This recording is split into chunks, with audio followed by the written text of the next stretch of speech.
Hello friends, कैसे हैं आप सब। आज का जो हमारा टॉपिक है वो सिर्फ केवीएस पीआरटी एग्ज़ाम के लिए ही इम्पोर्टेंट नहीं है, बल्कि और भी जो भी एग्ज़ाम्स हैं, सीटेट का एग्ज़ाम हो गया, यूपी टेट या किसी भी स्टेट का टेट, या तो सुपर टेट जो यूपी में होता है, अदरवाइज़ डीएसएसबी, रीट, बहुत सारे एग्ज़ाम्स के लिए इम्पोर्टेंट है। ये टॉपिक बहुत ज़्यादा इम्पोर्टेंट है और इसमें से ऑलरेडी क्वेश्चंस पूछे जा चुके हैं। तो आइए देखते हैं अधिगम अक्षमता के प्रकार। जैसा कि यह टॉपिक आप देख सकते हैं, अधिगम अक्षमता के प्रकार। ये बेसिकली 4 प्रकार के होते हैं।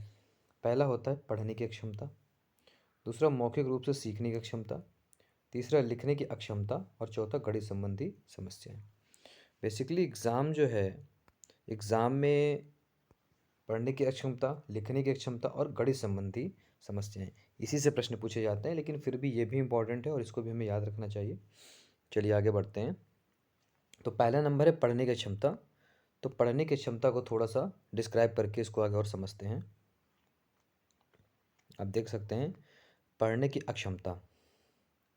देखिए, ये बेसिकली दो तरह की होती है, एलेक्सिया और डिसलेक्सिया।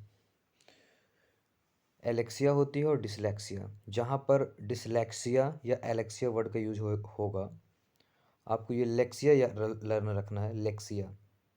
ये ए में भी लेक्सिया है और डी में भी लेक्सिया है। तो जहाँ पर एलेक्सिया और डिसलेक्सिया ये दो वर्ड आएंगे, इसका मतलब होगा पढ़ने की अक्षमता।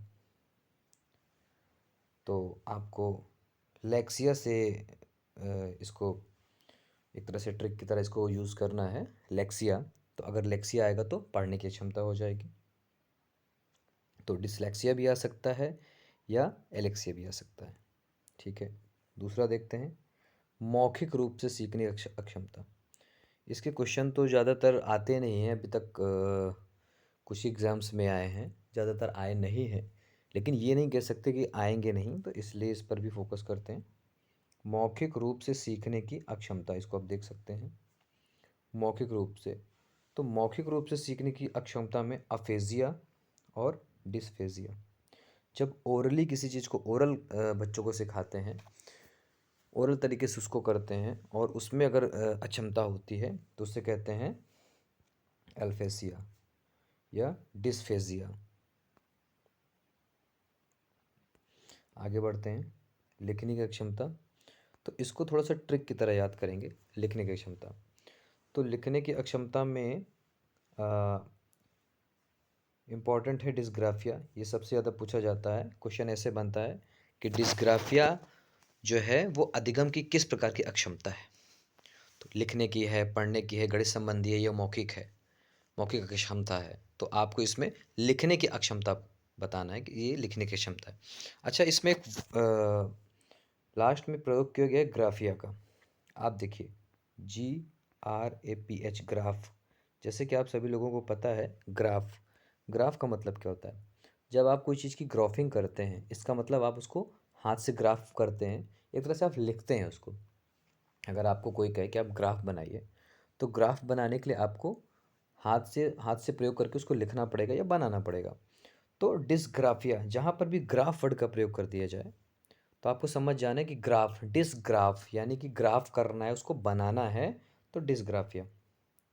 और ये इम्पोर्टेंट तो नहीं है, लेकिन फिर भी आ सकते, इसको कुछ कह नहीं सकते। तो डिस्प्रैक्सिया, अनप्रैक्सिया, अग्रेफिया। बट फिलहाल आप डिस्ग्राफिया को जरूर याद रखें, इनको भी थोड़ा देख लेंगे।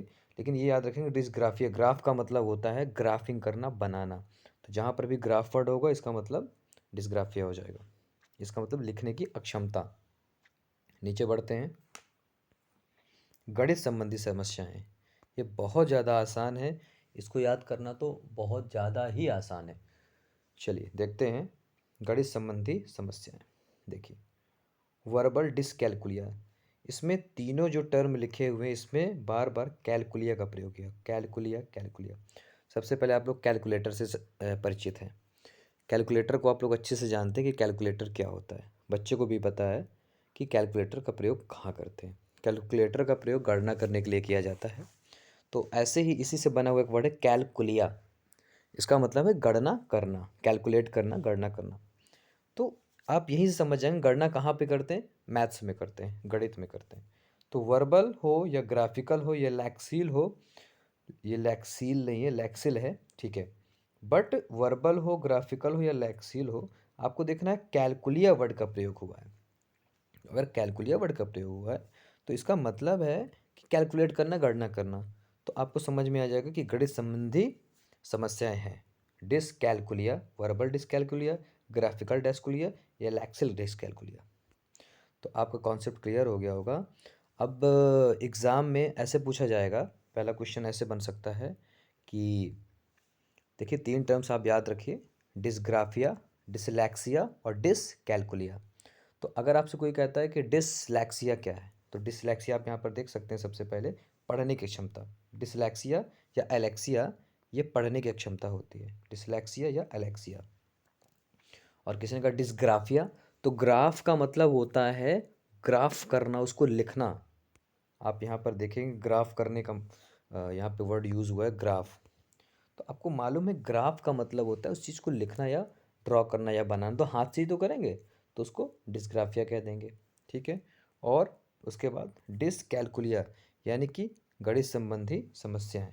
तो जहाँ पर कैलकुलिया का प्रयोग होगा वहाँ पर गणित है, और जहाँ पर ग्राफ का, यहाँ पर आप देख सकते हैं, जहाँ पर ग्राफ टर्म का यूज़ होगा वो हो जाएगा आपका लिखने का। और जहाँ पर लैक्सिया, ये आप देख सकते हैं पहले नंबर पर सबसे ऊपर, ये यहाँ पर डिसलैक्सिया, जहाँ पर लैक्सिया वर्ड का यूज़ हो जाएगा वहाँ पर एलेक्सिया और डिसलैक्सिया पढ़ने की क्षमता हो जाएगी। फिलहाल आप चारों को याद करेंगे, चारों को एक दो बार अभ्यास करेंगे तो आपको लर्न हो जाएगा। और ऐसे ही और वीडियोस के लिए हमारे चैनल को लाइक करें और सब्सक्राइब करें, और अपने फ्रेंड्स के साथ, अगर ये इंपॉर्टेंट लगता है, अच्छा लगता है कि आपको कुछ जानकारी मिली है, तो आप इसको अपने फ्रेंड्स के साथ शेयर करें। और इसमें अगर कोई भी चीज़ छूट गई है, या आप इसमें इससे रिलेटेड और भी कोई चीज़ वीडियो देखना चाहते हैं और कुछ चीज़ें जानना चाहते हैं, तो आप कमेंट बॉक्स में मेंशन कर सकते हैं। जब आप मेंशन करेंगे तो उस पर भी काम किया जाएगा। फिलहाल ऑल द बेस्ट, प्रिपरेशन करते रहें। Thank you so much. आपसे मिलते हैं अगले वीडियो में।